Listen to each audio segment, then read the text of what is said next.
Today, let's talk about how to follow artists inside of SoundCloud.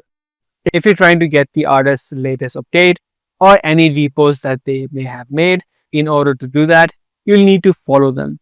So the way that you follow them is just search up the names on the search bar and then visit their profile. Once you're inside of the profile of the artist that you're trying to follow, right here on the top, you'll see the option called follow. Once the follow has been made, you'll be able to see all of their new releases or any reposts that they made inside of your feed. So if you scroll down inside of your feed, you can see all of the content of the artists that you just followed. So similar to this, you can follow other artists and all of the content they have will be now visible inside of your feed.